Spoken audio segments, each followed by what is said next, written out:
Alors, bonjour à toutes et à tous. On est très heureux de vous accueillir à ce webinaire TIGA un petit peu matinal, en partenariat avec Litchi et dédié au product design. Alors aujourd'hui, c'est le premier tome d'une série de 5 webinaires où on va vous parler donc aujourd'hui user research, on parlera la prochaine fois discovery et delivery, on parlera back office, organisation design, et on aura l'honneur d'accueillir Camille Dubois qui est la CPO pour parler organisation produit pour le dernier tome. Alors, je vais tout d'abord me présenter. Donc, je m'appelle Thomas Vidal, je suis product designer et manager chez TIGA depuis plus de 3 ans. Et actuellement, je suis en mission chez Litchi comme Head of Design. On a la chance aujourd'hui d'avoir avec nous Odeline Mer qui est en charge de la user research au sein de l'équipe design de Litchi. Salut Odeline, comment vas-tu? Bonjour à tous, très bien. Super, donc l'idée de ce petit moment ensemble, ça va être de parler avec toi dans un premier temps de ton parcours qui est atypique, d'institut d'études chez Harris Interactive vers la user research produit, et d'expliquer un petit peu comment tu en es arrivé là, et comment aujourd'hui, concrètement, sur cette refonte de Litchi, tu fais de la user research, comment tu travailles au quotidien avec l'équipe design et l'ensemble des équipes produits et métiers. On parlera bien entendu aussi de l'évangélisation, comment tu partages les facts et insights avec l'ensemble des différentes équipes de Litchi pour porter la voix de plus de 16 millions d'utilisateurs, c'est assez important. Donc on parlera de ton rôle aussi dans la stratégie produit, puisque tu as un rôle qui est très important dans la stratégie. Et on finira avec l'un des thèmes récurrents aujourd'hui, en user research, bien évidemment l'industrialisation, on parlera un petit peu atomic research, et où on veut aller à ce niveau-là, côté Litchi. Bien sûr, ce webinaire est participatif, n'hésitez pas à intervenir si vous avez des questions, des interactions, des idées ou des échanges que vous voudrez partager avec nous, même à nous partager vos tips ou vos structurations de vos équipes, ça sera avec grand plaisir. C'est toujours le même principe, il faut aller dans la partie questions et poser vos questions. On y répondra dans un deuxième temps. En premier, on va faire la présentation, après on répondra à toutes vos questions, donc n'hésitez pas. On est là pour ça. Alors avant de commencer, Odeline, est-ce que tu peux nous donner un petit peu de contexte sur ce qu'est Litchi et où va Litchi ? Bien sûr. Alors, du coup, Litchi, ça a été fondé en 2009. Aujourd'hui, on fait partie du groupe du Crédit Mutuel Arkea et on est leader sur le marché des cagnottes en ligne, à la fois sur les collectes privées, cagnottes d'anniversaire, pot de départ, etc., et aussi sur les projets solidaires. On a aujourd'hui 16 millions d'utilisateurs environ qui utilisent notre site, le fréquentent. Et ce qu'il faut savoir, en tout cas, c'est qu'aujourd'hui, on est en train de refondre totalement notre site. On a un positionnement qui a été repensé, un nouveau branding et du coup, des parcours à la fois desktop et mobile qui sont en train de changer. On a aussi changé notre organisation chez Litchi et au sein de l'équipe, donc du coup, produit, on a 3 feature teams et au design, on est 6, donc avec des product designers, pardon. On a aussi une personne qui est partagée avec le marketing qui s'occupe de la brand et puis il y a toi, Thomas, qui est Head of Design.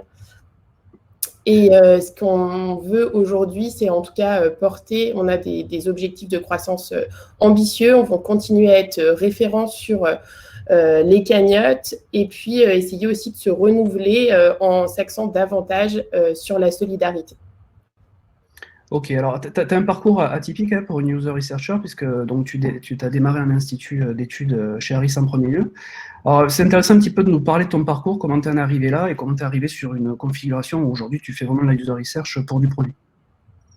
Oui, alors je vais vous raconter très rapidement. Moi, j'ai fait donc une classe préparatoire. Ensuite, j'ai fait une école de commerce à Rouen, Neoma. Je suis passée pas mal par l'univers du marketing produit, dans les cosmétiques et dans la grande consommation sur du café et du beurre. Et je me suis rendu compte lors de ces différentes expériences que, en tout cas, la prise en considération du consommateur, que ce soit lors de publicité, de refonte de packaging, etc., c'était souvent une évidence qui était assez oubliée. Et moi, ça avait tendance à me déranger d'être très éloignée, en tout cas, du terrain et de la réalité. Et c'est pour ça que j'ai décidé de m'orienter vers un institut d'études pour faire des études qualitatives. Donc, ensuite, j'ai intégré Harris Interactive, qui est un institut d'études marketing qui fait des études quantitatives et qualitatives. Et moi, j'étais donc du coup chargée d'études qualitatives. Je suis restée là-bas 4 ans et demi. C'était un métier vraiment génial, super curieux. J'ai eu l'occasion de travailler avec des clients très divers sur des problématiques également très diverses qui allaient d'études exploratoires, d'études d'images, de tests de concept, de tests de produits, de communication, etc. Et puis, du coup, ça m'a permis de découvrir et en tout cas de pratiquer énormément de méthodologies, que ce soit des méthodologies online avec des focus group, des chats, des blogs, et puis des méthodologies peut-être plus classiques offline, qui sont des entretiens, pareil, des focus group, des tests utilisateurs, et puis des ateliers design thinking ou des choses comme ça. Bien évidemment, au bout de 4 ans et demi, j'ai eu quand même envie de découvrir autre chose. J'avais besoin de changement, et puis j'avais un intérêt aussi pour le digital. Et puis un peu par hasard, je suis tombée sur ce poste chez Litchi. C'était une création de poste en tant que UX researcher. J'ai rencontré les équipes, j'ai eu tout de suite un bon feeling, et puis du coup, j'ai intégré Litchi il y a 1 an. Et j'en suis ravie, à la fois parce qu'il y a pas mal de différences que je peux avoir avec Harry. Ça renouvelle un petit peu le métier. Je dirais que le fait de travailler en sprint, ça va être beaucoup plus d'itération, ça va aller beaucoup plus vite. Le fait aussi de travailler avec la marque, ça permet de suivre l'avancement des projets, parce que quand on est en institut, on délivre des recommandations, des résultats à nos clients, mais on ne suit pas la suite du process et on ne sait pas si c'est appliqué. Et puis, ça permet aussi une plus grande autonomie avec nos utilisateurs, parce que quand on est en institut, généralement, on passe par des panels. En tout cas, on fait appel à des prestataires. Chez Litchi, c'est vrai que si on a envie, en tout cas, d'interroger nos utilisateurs, on peut directement les solliciter. Et puis, du coup, il y a aussi ce renouvellement du métier, parce que du coup, il y a ce lien qui se crée avec le design, les project managers, et puis aussi le fait de pouvoir, avec le comité de direction et les différentes équipes, participer à des réunions stratégiques pour avoir une vision beaucoup plus long terme. Voilà à peu près ce que je peux te dire sur mon parcours et sur comment je suis arrivée chez Litchi. Super, on va passer au cœur, hein, bien évidemment, on va passer sur comment tu travailles chez Litchi. Donc Litchi est passé en mode produit depuis un peu plus d'1 an pour la refonte, qui va sortir très prochainement. Est-ce que tu peux nous raconter concrètement comment se passe la user research chez Litchi aujourd'hui, comment tu travailles concrètement on a parlé de 16 millions d'utilisateurs, hein, c'est important, donc pour t'assurer que tu as un produit qui est vraiment en phase avec le besoin de ces utilisateurs, de les comprendre au mieux. Et parce qu'on fait du produit aussi, et c'est un élément qui est essentiel important, comment tu prends en compte aussi les enjeux business et la vision d'entreprise? Oui, donc comme tu l'as dit, on a 16 millions d'utilisateurs aujourd'hui, donc ça nécessite à la fois de se réinventer et surtout de prendre en compte l'existant pour ne pas oublier notre cible. Donc moi, ce que je vais faire au quotidien, c'est essayer de cerner en tout cas les besoins et les attentes de nos utilisateurs pour orienter le futur produit. Comme je l'ai dit tout à l'heure, quand je suis arrivée chez Litchi, du coup, il y avait personne à ma place. Donc, les premières choses que j'ai fait, c'était surtout de l'exploratoire pour déjà cerner qui étaient nos utilisateurs. Donc, j'ai fait une grosse étude sur nos personas. Ensuite, j'ai aussi fait des recherches exploratoires. Je disais tout à l'heure qu'on a envie de s'orienter davantage vers la solidarité. Ça, c'est des choses qu'on a pu déjà un petit peu explorer. Et puis, l'idée, c'est aussi de savoir vers où on veut aller, quelle est notre future cible, quelles sont les attentes, les besoins de cette cible. Donc, ça va être aussi pareil, pas mal de recherches qu'on va faire sur ces sujets. À chaque fois, généralement, c'est pareil, un travail collaboratif avec la data, etc., avec des entretiens, puis après des synthèses, des recommandations que je partage avec les équipes pour vraiment avoir des projets, des résultats actionnables. Et puis après, il y a aussi, de manière beaucoup plus récurrente, de travail sur des use cases, notamment avec la refonte, j'en parlais aussi tout à l'heure, et ça va être généralement des tests utilisateurs. ce qui est important, en tout cas, et ce qu'on a mis en place au sein de l'équipe, c'est vraiment des process et des templates. Aujourd'hui, on a des vraies phases de discovery et de delivery, et on essaye de co-construire avec les designers. Donc, on a mis en place, par exemple, des research decks, on fait des ateliers d'idéation et de solutions, et puis on fait aussi des tests utilisateurs très récurrents. Je dirais que mon travail, il est aussi très collaboratif. On va essayer d'alimenter des documents communs, on va mettre des informations à disposition des équipes pour préparer les ateliers. Et puis, on va aussi co-construire avec les équipes. Et puis, au quotidien, j'essaye aussi d'apporter du coup, des conseils méthodologiques aux différentes équipes quand il y a besoin. Ok. Donc, on parlait de la co-construction avec les designers, c'est aussi avec les product managers, avec les ensembles des équipes métiers, etc. Tu es vraiment présente en permanence, même pendant les ateliers, hein, c'est quelque chose d'important. S'il fallait résumer, est-ce que tu peux nous dire concrètement comment ça se passe typiquement sur un use case ou une feature qui serait travaillée? Alors, du coup, tout va démarrer du research deck. Il y a 2 cas de figure. Selon l'importance de la feature, ça va être soit une recherche exploratoire, si c'est un gros sujet qui va être fait en amont pour vraiment alimenter ce research deck. Si c'est une feature on va dire plus petite, ou alors juste qu'on a besoin de résultats très rapidement, on va faire une recherche beaucoup plus succincte, notamment avec des remontées qu'on peut avoir de nos clients, des remontées des équipes, des remontées de personnes qui sont là depuis longtemps dans l'entreprise, etc. On va intégrer à la fois de la data, donc avec l'équipe data qui est chez nous. On va essayer d'intégrer aussi des verbatims avec les remontées qu'on peut avoir de nos utilisateurs pour vraiment donner vie au rapport et essayer de permettre à tout le monde de comprendre les enjeux, en tout cas, de l'étude qu'on est en train de mener. On va formuler du coup des insights et une problématique, encore une fois, pour vraiment essayer de mettre tous les gens au même niveau. Et puis ensuite, on a des ateliers donc d'idéation et de solutions où on essaye d'impliquer des équipes cross-métier. On va essayer de prendre des personnes de chaque service. On essaye aussi de faire des rotations entre les personnes qu'on va solliciter pour ces ateliers pour que tout le monde puisse être un petit peu sensibilisé à ce qu'on fait. Et puis, en fonction pareil, il n'y a pas de différence avec le niveau. En tout cas, on a envie que toute l'entreprise soit vraiment impliquée dans la construction du futur produit. Une fois que ces ateliers ils ont eu lieu, on passe au maquettage. Enfin, ça, c'est pas moi qui m'en occupe, c'est plutôt les product designers. Je travaille quand même avec eux, notamment sur les maquettes à la fin pour qu'ensuite on puisse les faire tester.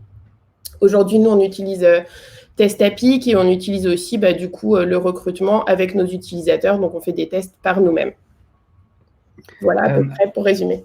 Non, c'est très clair. Alors, il y a Caroline qui nous pose une question. Je pense que c'est intéressant d'y répondre de suite. Qu'est-ce que le research deck? C'est vrai que nous, on en parle entre nous, mais c'est peut-être pas forcément clair pour les personnes qui sont là.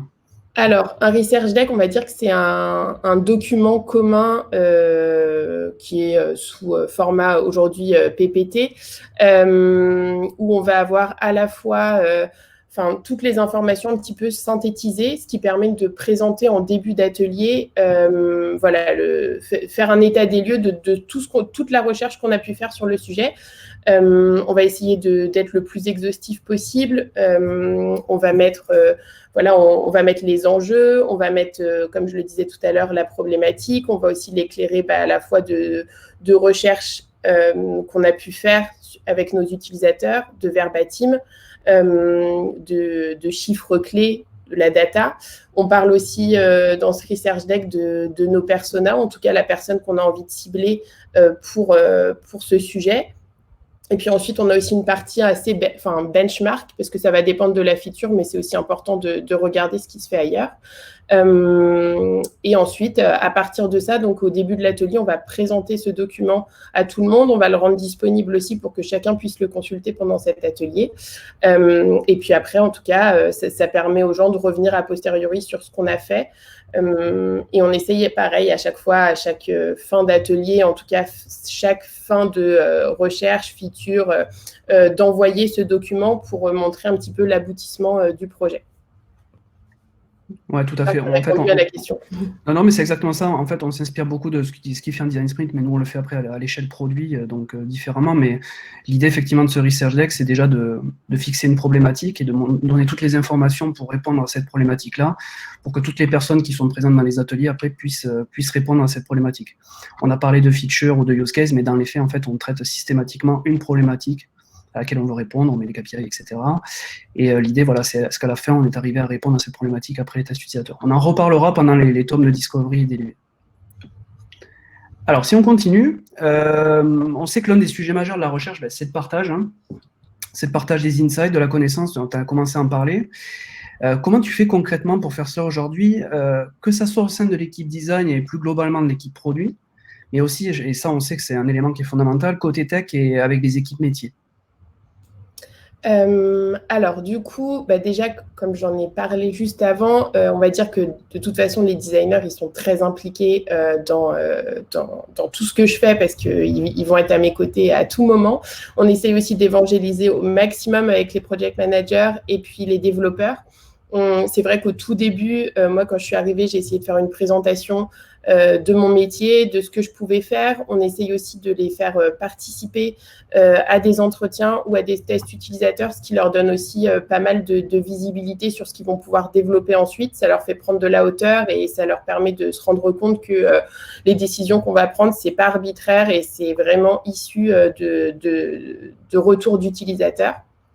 Et puis, on essaye aussi d'évangéliser au maximum la user research au sein de Litchi. Comme je le disais tout à l'heure aussi, on essaye de faire au maximum des ateliers avec des équipes cross-métiers. Par exemple aussi, même quand j'ai fait cette recherche sur nos personas, on a essayé de solliciter des personnes de différents services pour que chacun puisse un petit peu apporter sa pierre à l'édifice. Et puis, on essaye avec ce process de diffusion commune de essayer de vulgariser un petit peu ce qu'on fait. On fait des présentations de nos recherches, on les fait participer aussi à des entretiens s'ils ont envie, soit en shadowing, soit du coup ils viennent à côté de nous pour participer ou essayer d'en faire aussi.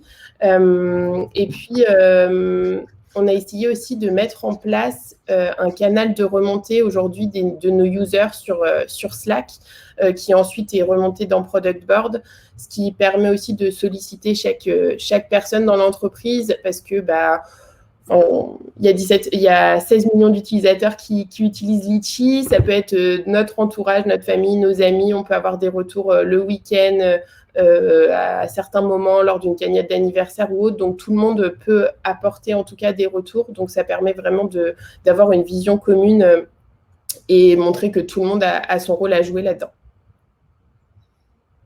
Ok, alors on fait un retour d'expérience aujourd'hui. Alors, un retour d'expérience, c'est souvent tout beau, tout rose. L'idée, c'est d'être transparent aussi. J'imagine que tu as rencontré plein de problèmes, que tu en rencontres encore aujourd'hui. C'est pas parce que je suis head of qu'il faut pas le dire, hein. Tu peux le dire, il n'y a pas de souci. Quels sont les problèmes les plus récurrents que tu as pu rencontrer et que tu rencontres justement encore aujourd'hui? Je pense que ça va parler à beaucoup de monde. On fonctionne en sprint aujourd'hui, donc tout est très rapide. C'est le monde du produit, de la start-up, etc. Donc généralement, on a des timings très courts pour délivrer. Donc ça demande de l'adaptation et surtout de l'anticipation pour pouvoir délivrer au bon moment les informations à l'équipe produit. Il y a une importance aussi qui est accordée à la coordination. Il faut être agile, il faut qu'on réussisse, par exemple, le moment où on a lancé, où on lance un test utilisateur, il faut que la maquette soit prête, il faut que quand l'atelier va avoir lieu, que le research deck soit fourni, etc. Donc, il faut être assez organisé, on va dire. Un autre problème, en tout cas, qu'on est en train d'essayer de solutionner aujourd'hui, on en parlera peut-être un tout petit peu après, mais ça va être l'industrialisation. On est en train de grandir. Il faut qu'on se donne les moyens, en tout cas, de mettre l'information dans les mains de tous. Et puis, peut-être, ça, c'est un point plus personnel du fait de mon parcours, on va dire, atypique. Moi, j'étais peut-être moins, j'avais moins de connaissances du métier, notamment de développeur, de designer. Donc, je continue à apprendre aujourd'hui. Tout le monde a été super bienveillant au moment de mon arrivée et en même temps, j'adore parce que j'ai l'impression d'apprendre de nouvelles choses tous les jours. Mais je pense que c'est peut-être ce côté où je manquais de connaissances au début. Et puis enfin, ça, je pense que ça a touché un petit peu tout le monde, mais on a eu l'impact du Covid qui a nécessité en tout cas de repenser toutes nos rencontres avec nos utilisateurs. Le format des tests, il a changé. Aujourd'hui, on est en distanciel et pas en présentiel. On s'est adapté avec nos outils. Nous, on utilise pas mal Testapic. Et on a aussi fait des entretiens téléphoniques avec nos utilisateurs. Et puis, on a hâte, dès que ça sera possible, de pouvoir faire venir des gens dans nos bureaux pour faire des tests en présentiel. Et encore une fois, dans une optique de sensibiliser tout le monde, c'est aussi plus simple de faire venir des personnes dans la salle à la rencontre de nos utilisateurs. Ok, non, c'est très clair. Alors, on a déjà plein de questions sur le sujet, donc on y arrive, vous inquiétez pas. L'enjeu majeur, on le sait aujourd'hui, dans les équipes mature produits, en termes de user research, c'est l'industrialisation. Aujourd'hui, on a un répertoire dans lequel on met toutes nos présentations. Tu t'en as parlé, c'est diffusé aux équipes. On raconte ça sous forme d'histoire aussi pour que tout soit bien interprété. L'industrialisation, ça passe par un petit peu par l'atomic research quelque part, par centraliser et partager les facts et insights. Vers où on veut aller sur ce sujet-là chez Litchi? Qu'est-ce qu'on est en train de mettre en place, justement? Alors, nous, on a envie de faire grandir l'équipe. On a envie de se consacrer davantage à la recherche, parce qu'on fait ce virage vers le solidaire, donc ça va nécessiter aussi pas mal de compréhension de tout cet environnement. On a envie que le partage d'informations il soit aussi plus simple, plus récurrent, et puis surtout rendre les équipes plus autonomes, tout en restant garant de la recherche.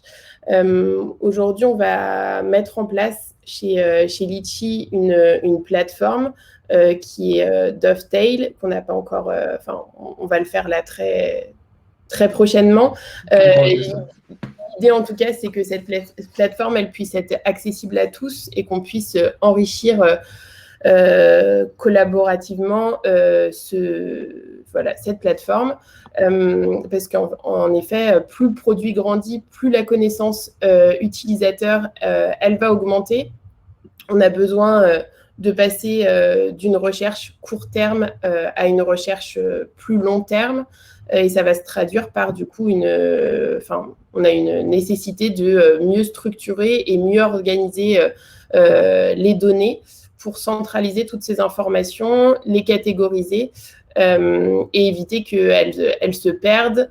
Parce que forcément, aujourd'hui, quand on fait des rapports, des retours, qu'on a des verbatims, il y en a un petit peu de partout. En ce moment, on a tout en tête parce qu'on est vraiment focus sur la sortie du nouveau produit. Mais peut-être que dans un an ou pour les nouveaux arrivants, ça sera moins simple. Donc, en tout cas, sur cette plateforme, on imagine que tout le monde pourra que ça sera vraiment un catalogue, une bible, où tout le monde pourra aller se servir. On imagine vraiment le construire comme un produit B2E pour vraiment que chacun des corps de métier puisse y aller. Et puis, il y a vraiment une importance aussi de contextualisation et puis de tag. Ça, c'est des choses sur lesquelles on est en train de travailler. Et puis, pour l'instant, on ne l'a pas encore mis en place, mais d'ici quelques mois, éventuellement, on pourra aussi vous faire un retour sur cette mise en place de Dovetail chez Litchi et puis comment est-ce que ça s'est construit. Non, totalement, on le fera et c'est vrai qu'il y a un vrai enjeu de qualifier intelligemment l'outil à la base pour ne pas se retrouver dans une situation où ça part dans tous les sens. C'est quelque chose d'extrêmement intéressant. Donc, nous, on va continuer à creuser sur ce sujet-là, travailler, on vous fera des retours là-dessus, effectivement. S'il fallait résumer, quel conseil tu donnerais à quelqu'un par exemple, qui démarre dans la user research et qui arrive dans une entreprise ou qui est peut-être peu mature sur ce sujet-là, ou tout simplement quelqu'un qui arrive dans une équipe et qui veut évangéliser sur la user research? Déjà, je pense que de prime abord, en tant que personnalité, il faut être très curieux, très à l'écoute et empathique pour pouvoir cerner au mieux tous les besoins qu'on pourra, voilà, que vous pourrez récolter. Il faut surtout aussi réussir à faire prendre conscience à son entreprise que la voix de l'utilisateur, elle est primordiale. Il faut essayer de les sensibiliser au maximum, leur faire des retours réguliers. Et puis cette sensibilisation, elle passe vraiment par la mobilisation des équipes pour les impliquer à chaque moment du process, pour voir, enfin vraiment pour leur dire que eux aussi, ils ont leur rôle à jouer dans la construction, dans l'amélioration du produit, et vraiment partager au maximum tout ce qu'on peut avoir, récupéré en tout cas, pour que ça puisse permettre à tout le monde de s'en servir. Ok, écoute, c'est très clair. Merci beaucoup, Adeline.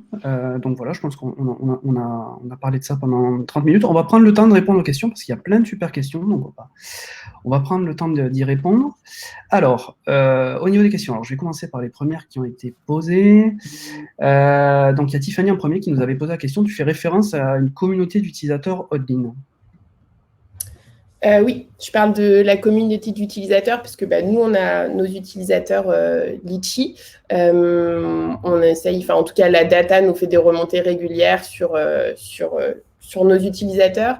Effectivement, on ne peut pas solliciter tous nos utilisateurs parce qu'il y a des problématiques RGPD aujourd'hui qui sont, en tout cas, sur lesquelles on est très vigilant. Mais ces utilisateurs opt-in qui autorisent en tout cas Litchi à les contacter, on va pouvoir les contacter, leur envoyer un mail et savoir s'ils sont partants ou pas pour nous aider sur différents sujets, pour nous éclairer. Ça peut être des tests en tout cas qu'on va faire, des entretiens qu'on va faire de manière gratuite, ou soit sinon on va aussi les rémunérer quand ça nécessite pour eux de nous dédier du temps. Ok, alors il y a Mathieu qui nous a posé la question, on y a répondu déjà plus ou moins, mais ça peut être peut-être intéressant de le redire. Comment est-ce que tu centralises tous les insights research à tout moment, à tout le monde? Par exemple, est-ce que tu as un dossier research où on utilise un outil particulier? Pour le moment, en tout cas, avant de mettre en place Dovetail, pour le moment, c'est sur notre Drive. Effectivement, on envoie à tout le monde, en tout cas toutes les personnes qui ont accédé, qui ont participé à l'atelier, on va leur envoyer un mail. On a aussi Slack qui nous permet de diffuser l'information. Par exemple, quand je vais faire une grosse recherche exploratoire, je vais la présenter, j'invite toute l'entreprise, vient qui veut, et ensuite je partage le document pour que tout le monde puisse y avoir accès. Mais bien évidemment, Dovetail, je pense, pourra nous aider davantage parce que ça servira vraiment de catalogue et de bible. Alors, on parle de Dovetail, mais il y a d'autres outils aujourd'hui. Aujourd'hui, on est en train de partir sur ça, on est en train d'en discuter avec d'autres équipes parce qu'il y a visiblement sur le RGPD, etc., il y a pas mal de questions aussi. Et voilà, l'idée, c'est d'avoir un outil. Est-ce que il y a Mathieu qui nous pose une deuxième question. Est-ce que vous avez des méthodes, outils, conseils pour recueillir de manière passive des feedbacks au fil de l'eau? C'est une question intéressante. De manière passive, on va dire surtout... ça va être le service, par exemple, notre service client qui est au contact quotidien avec nos utilisateurs.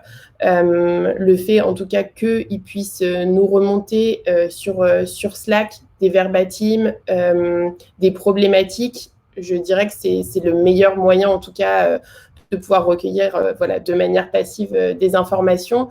Ça passe aussi par, en tout cas, tout le monde, parce que nous, on a un produit qui parle à tous, qui est utilisé par tout le monde, comme je le disais tout à l'heure, nos amis, notre famille. Donc, c'est vrai que tout le monde peut nous apporter ses retours. Et puis, en fait, au final, les autres services aussi peuvent avoir des informations qui passent. Donc, vraiment, aujourd'hui, on essaye de tout centraliser sur Product Board pour alimenter, en tout cas, nos research decks, par exemple. Et puis, après, pareil, ça nous permet aussi de savoir comment prioriser les features à travailler. Du coup, je pense que tu as répondu à la question d'Emmanuel. Quels sont les autres insights utilisés dans Product Board? Oui, ça va être... Ouais. C'est la même chose, on y répond. Mhm. Alors, il y a Alex qui nous pose une question très intéressante. Comment cadencez-vous vos activités de recherche par rapport à la roadmap et à quel rythme? Donc ça, c'est quelque chose d'extrêmement intéressant. Je te laisse répondre, je compléterai peut-être aussi. Du coup, on a, avec la sortie de notre nouveau produit qui sortira cet été, on avait une roadmap qui a démarré en début d'année, qui était très, on va dire, très rythmée. On l'a partagé au sein des équipes. On a des réunions régulières avec les project managers. C'est vrai que les rythmes, c'est trois semaines généralement. Donc, il faut vraiment essayer de s'organiser au maximum. Dès qu'on a un petit peu de temps, on essaye d'anticiper les prochains sujets pour alimenter et prendre de l'avance. C'est vrai que là, du coup, par exemple, si pendant en tout cas cette roadmap avant la sortie du produit, on avait une grosse recherche exploratoire à faire, ça nécessite aussi de s'organiser pour pouvoir, je ne sais pas si dans 2 mois on a un sujet à creuser, d'anticiper pour que dans 2 mois le sujet en tout cas soit alimenté. Voilà, je ne sais pas si Thomas, tu as d'autres... Non, c'est exactement ça. C'est vraiment en fonction de la roadmap et je dirais en fonction de la stratégie produit globale. Donc, c'est un travail qui est fait vraiment au niveau de l'équipe produit de manière dans sa globalité.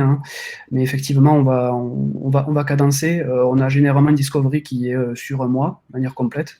Après, en fonction de l'importance du use case, de la feature, de la problématique qu'on veut tacler, il y a des niveaux et on s'adapte. Après, quand c'est de la stratégie, vraiment de la recherche exploratoire complète, avec de la stratégie d'entreprise derrière, etc., il y aura peut-être plus de temps qui sera donné pour aller chercher le maximum d'informations pour entrer après vraiment en phase de discovery, de delivery.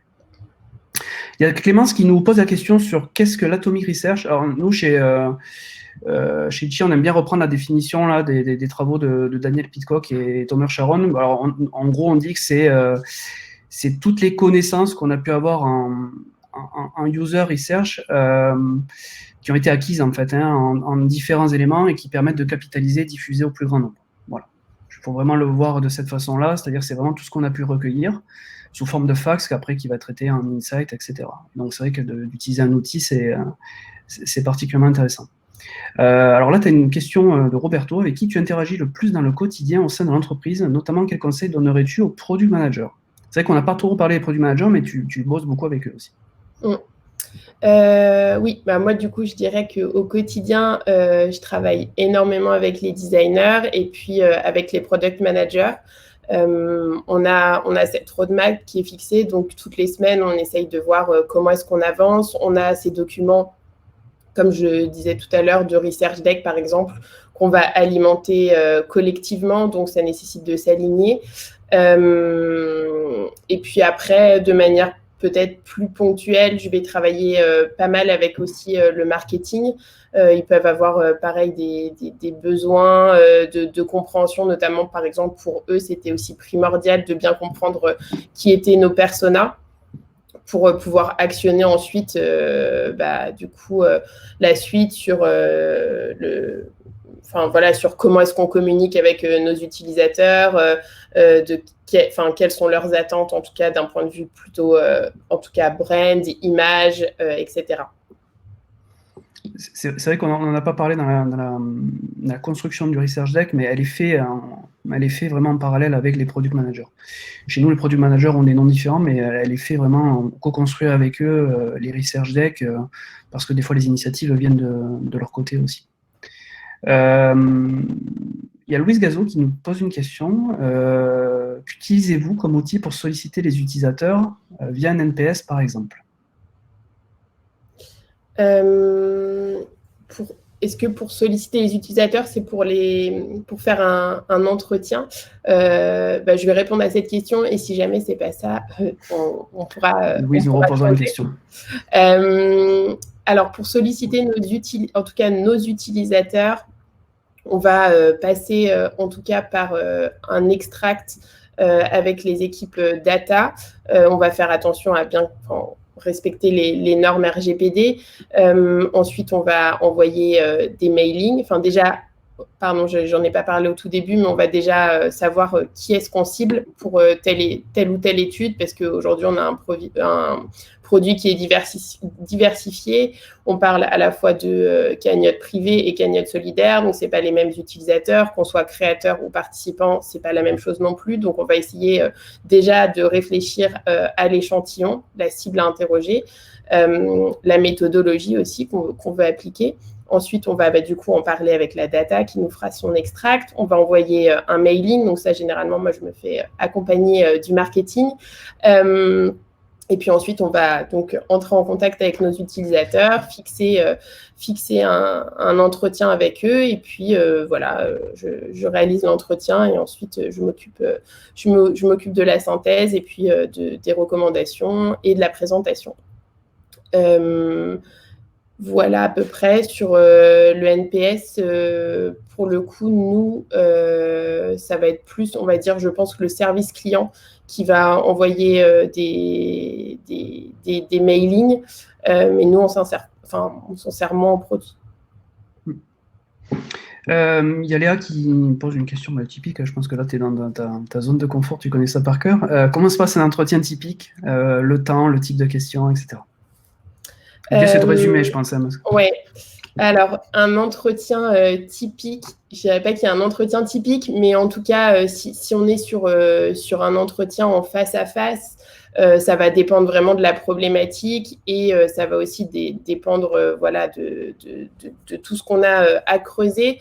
Ça va être généralement des entretiens d'1 heure. Et sur le type de questions, en fait, c'est ce qui est important de garder à l'esprit quand on fait un entretien utilisateur, c'est toujours de commencer du général pour aller jusqu'au particulier, donc fonctionner en entonnoir. C'est important de toujours avoir un contexte sur l'utilisateur pour ensuite pouvoir bien comprendre tout ce qu'il nous a dit.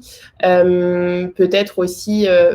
c'est difficile de faire un guide d'entretien à partir de cette question, mais en tout cas, peut-être déjà partir quand je parle du général, ça va être, je sais pas, la compréhension la connaissance de l'univers, la connaissance de la marque, et puis ensuite peu à peu rentrer dans le cœur du sujet qui va être, je sais pas si c'est un point du parcours particulier, une feature particulière ou autre. Essayer d'aller de plus en plus dans le cœur du sujet. Et puis, généralement aussi, à la fin d'un guide d'entretien, c'est toujours intéressant d'ouvrir, éventuellement de proposer des choses sur lesquelles on a déjà réfléchi. Et puis, encore une fois, l'importance de la synthèse à la fin d'un entretien d'1 heure, toujours essayer de faire récapituler les personnes.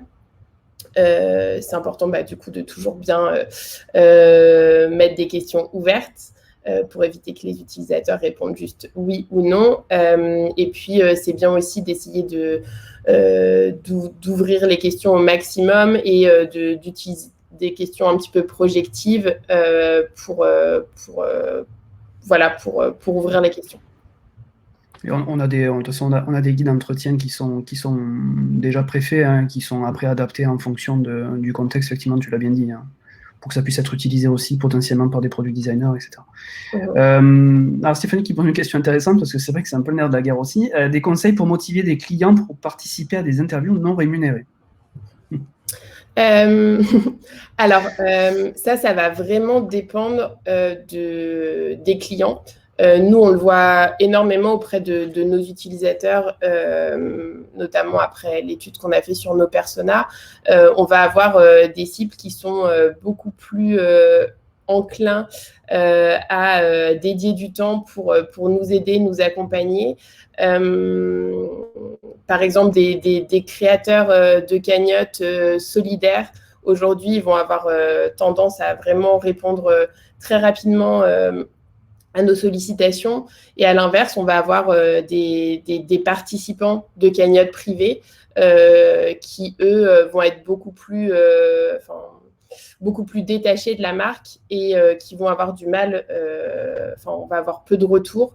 Donc, c'est aussi en fonction du type de client qu'on va aussi décider si on les rémunère ou pas, parce qu'effectivement, parfois, quand on a très peu de retours, on se dit que c'est quand même mieux de les rémunérer pour essayer d'optimiser nos chances de pouvoir les interroger.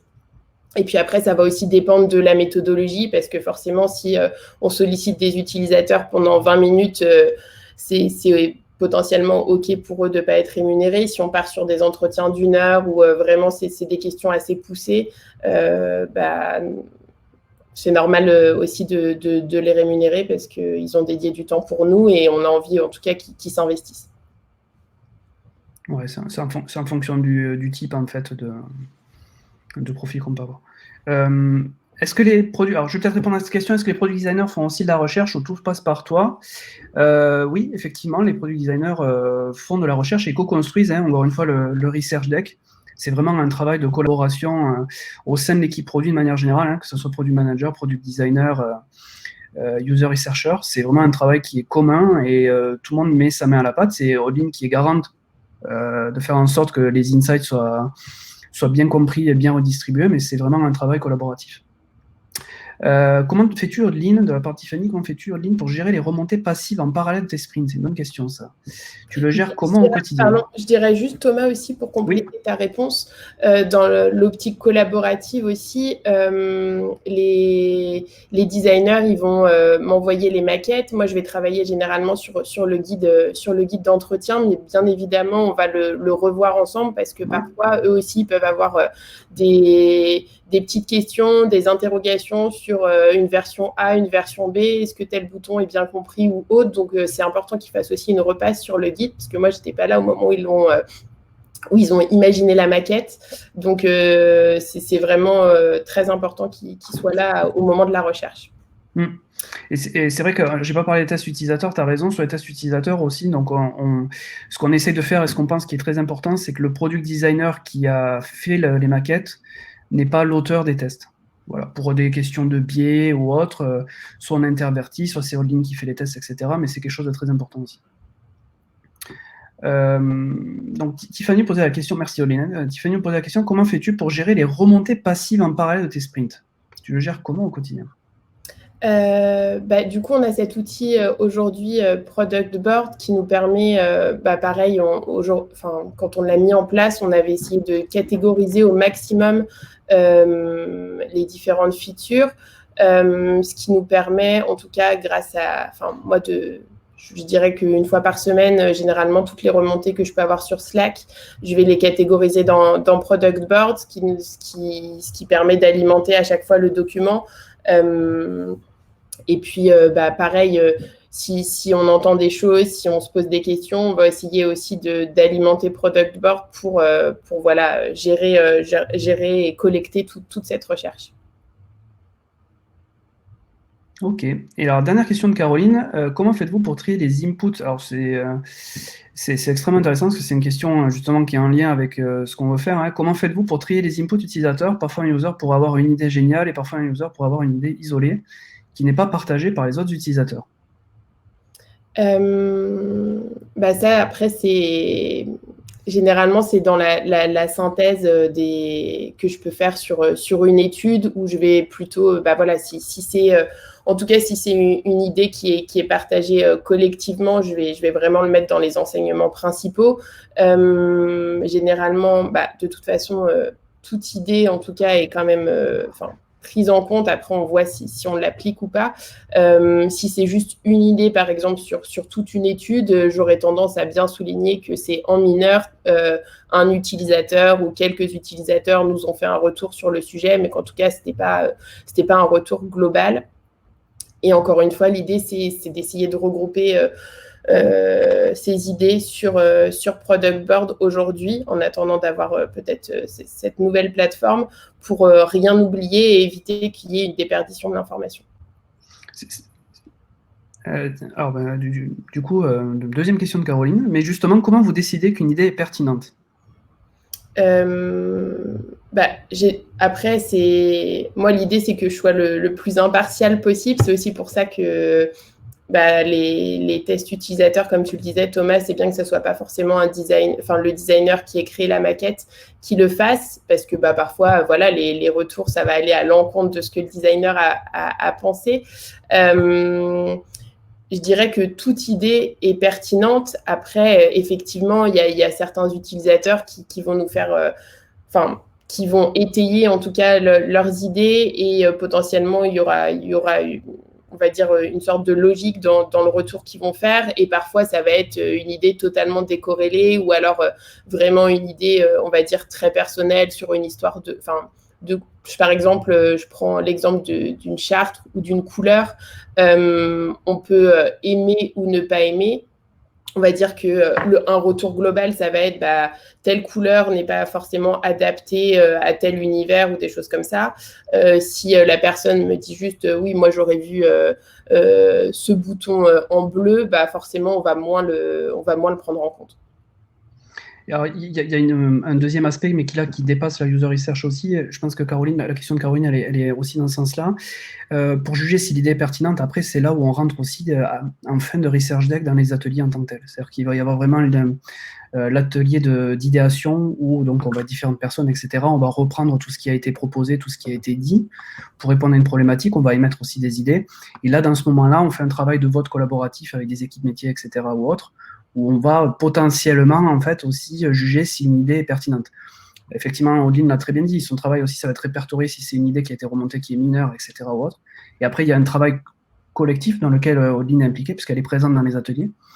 Et dans ces ateliers-là, en fait, on va à ce moment-là juger si l'idée est pertinente ou pas, ou proposer d'autres idées, bien entendu. On a une dernière question de Laura, et après, on s'arrêtera là parce que ça fait 50 minutes. Merci encore infiniment pour toutes vos questions, c'est super. On a pu creuser beaucoup plus le sujet, donc c'est top. Laura a une question sur les objectifs de la user research. Sont-ils directement liés à la sortie d'une feature ou autre? Comment mesure-t-on la performance et sur les projets long terme? Donc, c'est une très bonne question. Si tu veux, je peux commencer à y répondre et tu compléteras. Donc déjà, la user research, elle est liée systématiquement, on la lie donc à un objectif effectivement métier, une vision, et donc forcément après, elle est liée à un research deck dans lequel il va y avoir effectivement des KPI pour s'assurer pour voir si on répond bien à la problématique de manière générale.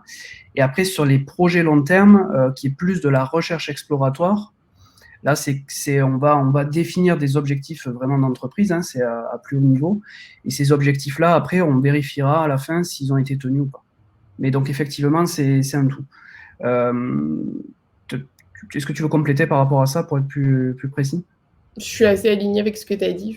C'est vraiment, on le fait au niveau on a des objectifs, vraiment des KPI au niveau de la feature, et après, quand on est vraiment dans de la recherche exploratoire, parler par exemple de la solidarité, on va axer sur la solidarité.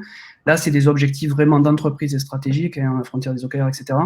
Où là, par contre, on va définir effectivement des indicateurs, mais pas que, hein, ça peut être des indicateurs chiffrés, mais pas que.